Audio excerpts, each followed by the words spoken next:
Þá ég komin hérna í Ásveginn, einn af mínum uppáhaldsgötum. Ástæðan fyrir því kannski, ef við kíkjum aðeins hér suður götuna, hversu mjó hún þessi gata, hversu húsin standa nálægt götunni í raun og veru og götu myndin öll heldur svo vel utan mann þegar maður að labba hérna Hæðin á húsunum svo sama, það hefur ekkert verið hróflað við jarðveginu þó að hann standi upp úr. Húsin hafa þá bara verið lækkuð sem því nemur, þannig að þakhæð húsanna öll svo sama. Húsin eru misjöfn hérna en þau eru öll bundin saman af þessari götulínu sem þau standa við og þakhæðinni á húsunum. Þetta hefur verið byggt af þessi frumbyggjar sem hér voru. Þetta var þverskurður af þjóðfélaginu. Hér voru kennarar, smiðir, múrarar, forstjórar og húsin bera pínlítið keim af því. Við erum með Sigvaldahús hér eitt og svo ýmis önnur hús hér sem eru tiltölulega þekkt. Fyrir enda götunnar svo þessi skemmtilega klappir hér sem eru í norðurátt og þetta eitthvað sem ég hef talað mikið fyrir ætti að vera á flestum stöðum. Það geta víst ekki allar götur verið botnlangar en engar síður einhvers konar svæði eða svona, svæði þar sem fólk getur komið saman, þar sem krakkar geta leikið sér. Hér fer fólk út og kíkar á sólarlagið í norðurátt. Hér hittist fólk á gamlárskvöld og óskar hvort öðru gleðilegs árs. Hér leika krakkarnir sér. Það þarf ekki mikið meira en þetta til þess að gera götuna mjög visslega. Suðurenda götunar höfum við svo Hamarskotstúnið sem útivistarsvæði líka og hefur verið tekið mikið til þar núna undanfarið þannig að það verða mjög skemmtilegt svæði. Ásvegurinn hefur alltaf verið mikill gróður í Ásveginum sem að gera hann svona skemmtilegan og vegna þrengslana þá keyrt hægar göturnar. Krakkarnir eiga svona auðveldara með að vera hér úti.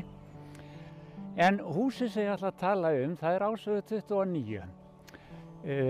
Þegar ég var ungur þá hafði ég fannst mér þetta mjög fallegt og flott hús og háreist og það var ekki fyrir seinna sem ég átti svo eftir að kynnast þessu húsi þegar húseigandinn var síðan tengdafaðir minn. En árið 1956 þá byggja hjónin Jónas H. Traustason, oftast kenndur við Eimskip, og Guðný Jakobsdóttir, þau byggja þetta hús og það teiknað af Jósef Reynirs arkitekt. Þetta svona hefðbundið hús eins og hér var, en það kannski skemmtilega við þetta hús að hefði þetta verið svona hefðbundið þá hefði þetta verið bara venjulegu kassi hérna, en Jónas var mjög smá smugusamur, hann var mjög praktískur, hafði puttana í þessu og handbragð hans sést mjög víða á þessu húsi. Ef við skoðum til dæmis stigahúsið sem hér í miðju húsinu þá það útdregið sem gerir þetta svona, brýtur upp fletina og ekki nóg með það, heldur það líka glerjað alveg ofan frá og niður. Þessi stigi í húsinu þarna svona þungamiðjan í húsinu og það má segja kannski að skemmtilega við þetta að ekki dregið fyrir að þá hreyfing þarna upp og niður í húsinu af fólki, sést frá götunni og sömuleiðis má segja með kvistina sem að fríða húsið og eru herbergiskvistir hér singkoru megin við stigahúsið. Þakskyggni hússins hefur svo verið gert létt með því að fá þessa fallegu sveigju í endana á kantinu þakskygninu. Það hefði verið auðvelt að taka þetta bara beint niður en þetta gerir húsið allt, þó það sé stórt að þá það létt og fallegt yfirbragð. Framan á húsinu hér höfum við svo grjóthleðslu, svokallað drápfuhlíðargrjót sem var sett á þetta og aðrir smáhlutir hér utan hús má segja til dæmis eins og skorsteinninn, hann hannaður fyrir húsið og hluti af húsinu. Þessi skorsteinn má hvorki vera hærri eða lægri, hann bara þarna eins og hann á að vera. Það var Adam Magnússon sem byggði húsið á sínu tíma, byggingameistari frá Ólafsfirði. Og við þetta hús var byggður bílskúr. Bílskúrinn inndreginn hér, þannig að hann myndar skjól fyrir norðanáttinni. Og á upphaflegu teikningunum var teiknað bílskýli sem ég hafði nú aldrei séð hér áður fyrr, framan við húsið. Það segja bara skýli með þaki og engu öðru. En það hefur aldrei verið sett upp. Í dag núverandi eigandi að koma húsinu í stand og það ber þess merki hér utan hús að það verið að laga til fyrir það. Þetta orðið gamalt hús að sjálfsögðu og þarna stendur nýjar lagnir og fleira. Inni í húsinu hefur litlu verið breytt og því litla sem hefur verið breytt eins og ég segi núverandi eigandi að koma í upprunalegt ástand aftur og það gott og vel því að þetta hús þolir illa breytingar. Það íbúð í kjallaranum niðri, hálfniðurgrafinn kjallari og það má geta þess að Guðný, kona Jónasar, faðir hennar, Jakob Karlsson, mikill athafnamaður hér í bæ, byggði lund sem stendur ofan við bæinn, eða inn í bæ núna, en var ofan við bæinn í gamla daga, sem sé langt upp í sveit á sínu tíma, stórbýli þar. Það íbúðarhæð á miðhæðinni. Þegar við komum hér inn, þá komum við inn í forstofu. Það snyrting og þegar við komum svo inn af forstofunni tekum við stórt hól. Það eitthvað sem ég sakna mikið í dag. Þetta var mikið notað áður fyrr. Þegar fólk var að koma í heimsókn til að tala við Jónas þá settu menn sig niður í hólinu. Það þurfti hvorki að fara inn í stofið inn í eldhús. En gátu setið þarna í hægjendastól og rætt málinn og farið síðan út aftur. Eldhúsið nánast óbreytt þarna inni, stórt og gott og inn að því góð borðstofa.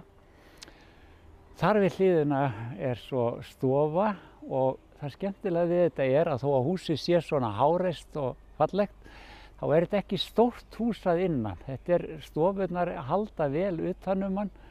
Og ég vil meina það að aðalstofan sé svona nokkurn veginn í gullinsniði sem þýðir það að það eiginlega sama hvort að þarna eru 2 eða 20 manneskjur inni.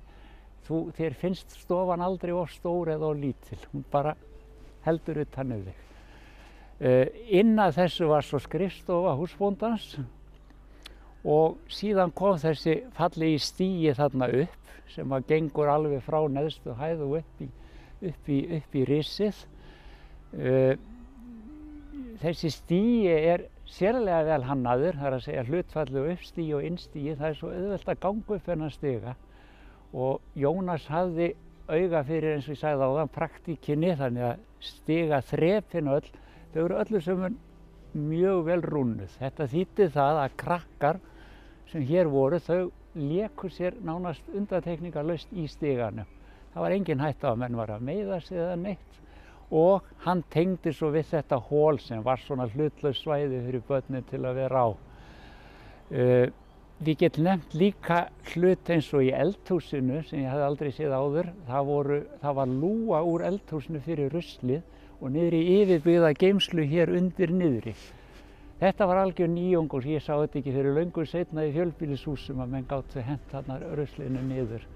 En á þessum tíma þurfti maður ekki út með ruslið þarna. Ef við komum svo upp á efri hæðina, þá eru svefnherbergi þar, 2 lítil, eða 3 réttara sagt, 2 hér út á móti Ásveginum og 1 í vestur og síðan stórt hjónaherbergi þarna inni og þar sá ég í fyrsta skipti fataherbergi aftan við hjónaherbergið. Þar var strauherbergi og fataherbergi mikið og fram á ganginum framan við var stór og mikill skápur og þar voru geymdir skór eingöngu. Síðan var baðherbergi þarna uppi, það fara fram breytingar núna einhverjir á því en upprunalega þetta nánast allt eins og þetta var. Sá sem með þetta núna eða á húsið núna hefur lagt metnað sinn í því að halda því upprunalegu horfi. Til dæmis raflagnaefni, raflagnadósir og annars slökkvarar. Nú hægt að fá þetta frá ákveðnum árstímum þannig að hann haft metnað fyrir því að gera það, þannig að þetta lítur allt nokkurn veginn nákvæmlega út eins og þetta var upphaflega.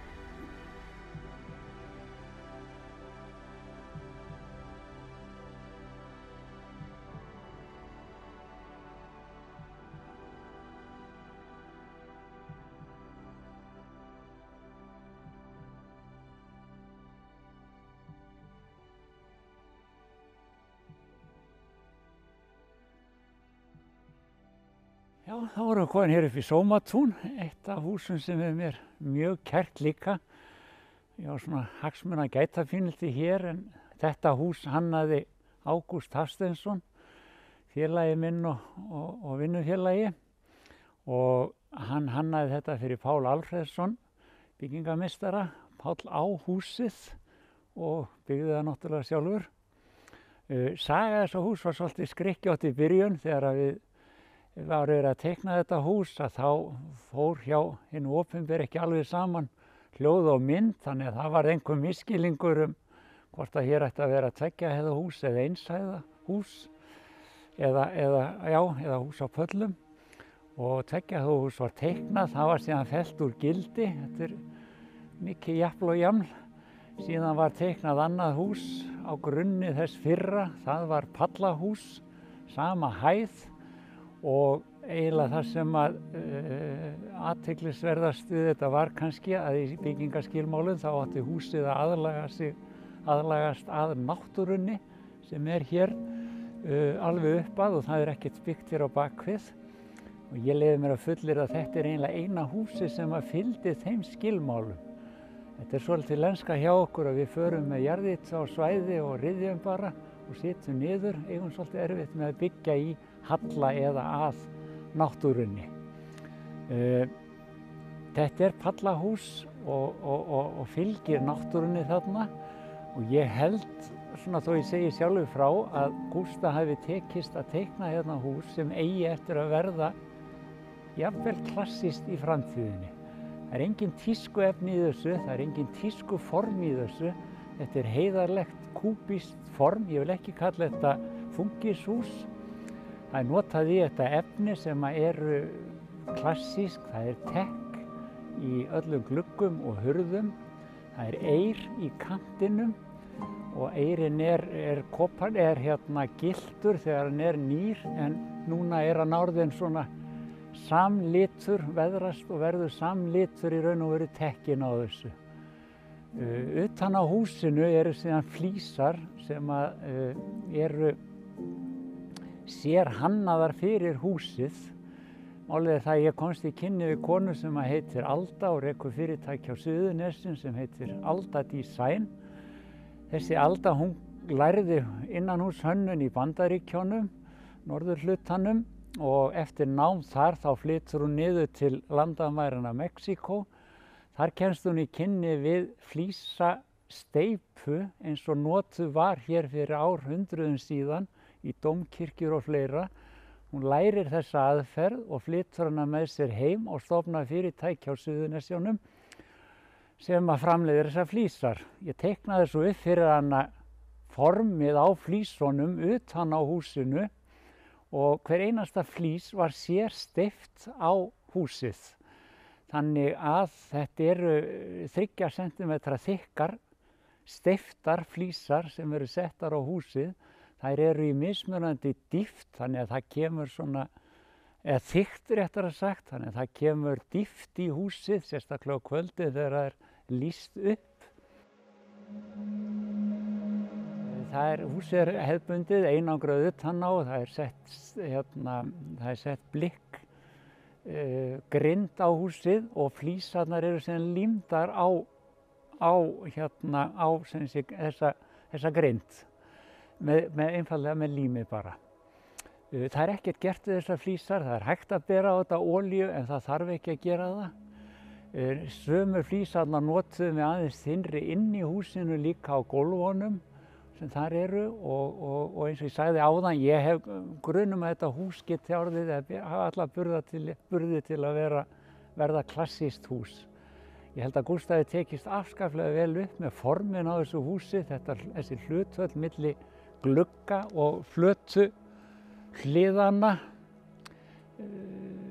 í miklu jafnvægi og það einhvern veginn eins og húsið hafi alltaf staðið þarna síðan í langan tíma. Nú hægt að fá þessar flísar í lit líka, hún hefur að setja lit út í þetta þannig að það hægt að fá þær. Þetta náttúrulegu litur. Hún hefur líka verið að steypa borðplötur, eldhúsborðplötur með ísteyptum vöskum í. Þannig að það ýmislegt sem hefur komið frá þessu ágæta fyrirtæki. Hér erum við komin bara út í náttúruna, hér sjáum við upp í, hér eru klettar og bara náttúran. Og húsið hefur verið lyft hér upp og látið fylgja náttúrunni í staðinn fyrir að grafa þetta allt niður og fá síðan jarðveg upp á miðja glugga. Þá hvílir húsið alltaf ofan á náttúrunni hérna og verður þar að leiðandi í tengslum við náttúruna.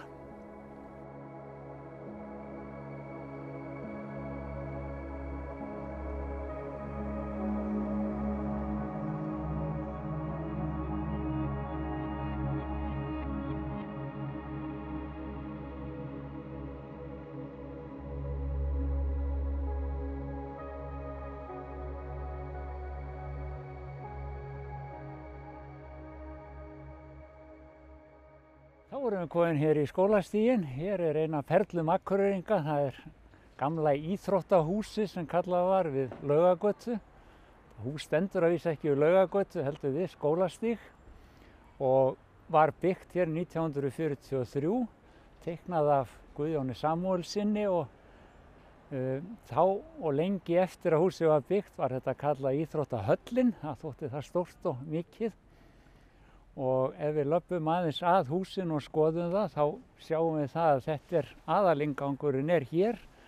Hann fyrir miðju húsi og húsið speglað í hvora áttina.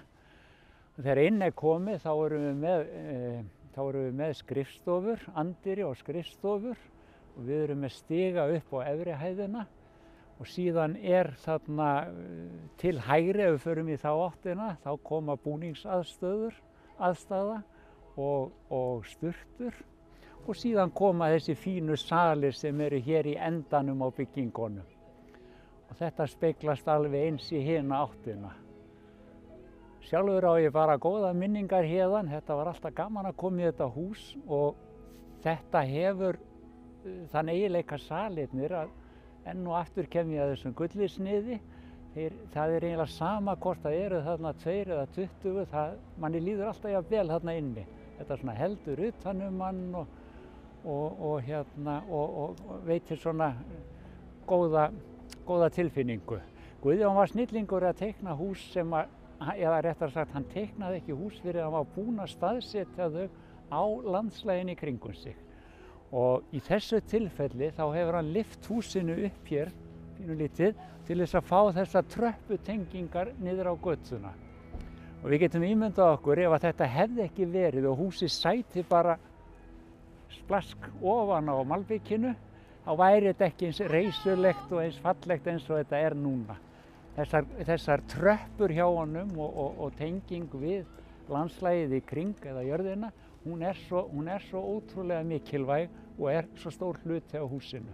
Upp úr miðju húsinu rís svo þessi bygging sem við sjáum hérna og þar úr andyrinu og upp stigi og þessi bygging átt að vera og salur núna, hefur verið notaður sem held ég fundarsalur og því líkt.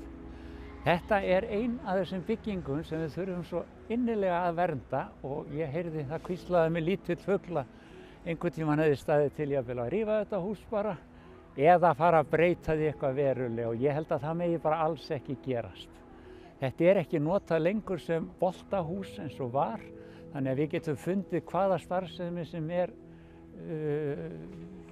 pláss í þessu húsi í raun og veru, þannig að starfsemin henti húsinu á þessum séum að breyta miklu. Ég rak augun í það líka, það búið að loka öllum gluggum hérna. Þetta eitthvað sem við þurfum að taka í gegn, við þurfum að opna gluggana og setja þá í aftur eins og þau voru. Þetta svona hálf hallærislegt eða kauðalegt að vera að draga þetta svona inn, múra upp í þetta og láta svo gluggasillurnar halla sér. Það sama gerist á endunum og bakliðinni. Það búið að múra upp í glugga líka sem þarf að laga og færa til upprunalegs horfs.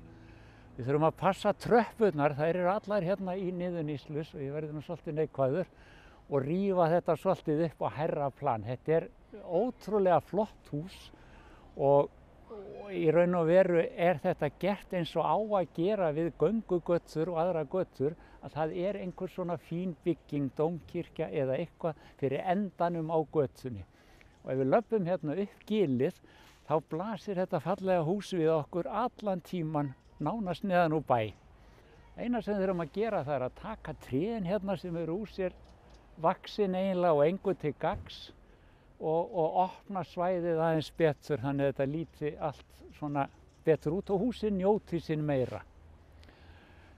Við erum ekki, það ekki nóg með að séu með þetta hús hérna sem að mér finnst svona perlan í þessari þyrpingu. Við erum með hérna til hliðar við okkur Sundlaug Akureyrar.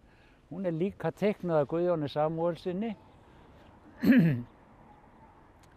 Og síðan kemur viðbygging við hana seinna og nú Sundlaugin og íþróttahúsið tengt saman neðanjarðar. Það hefur verið talað að það sé erfitt aðgengi fyrir hjólastóla og annað að þessu. En ég eiginlega blæsa á það bara vegna þess að það ekkert mál að leysa það. Það bara vinna sem þarf að ganga í.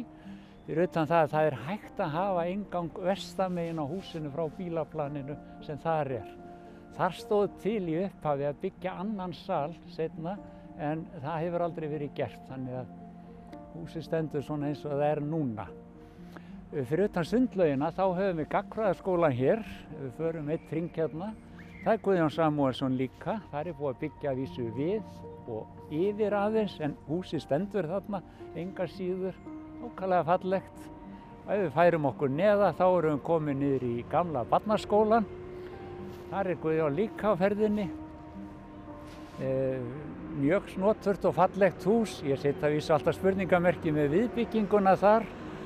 Og svo ef við förum ennþá áfram neðar þá það náttúrulega Djásnið, það Akureyrarkirkjan sem stendur þarna á fallegum stað. Og það kannski eitt af þessum verkum Guðjóns að hann velur kirkjunni stað í landslagi sem hentar henni og fær þessar fallegu tröppur og aðkomu að kirkjunni. Hann sem sé að vinna með landslagið, nákvæmlega eins og hann gerir hérna á þessu svæði hér. En eins og ég segi, við þurfum að taka okkur svolítið takk og hressa upp á þetta allt saman.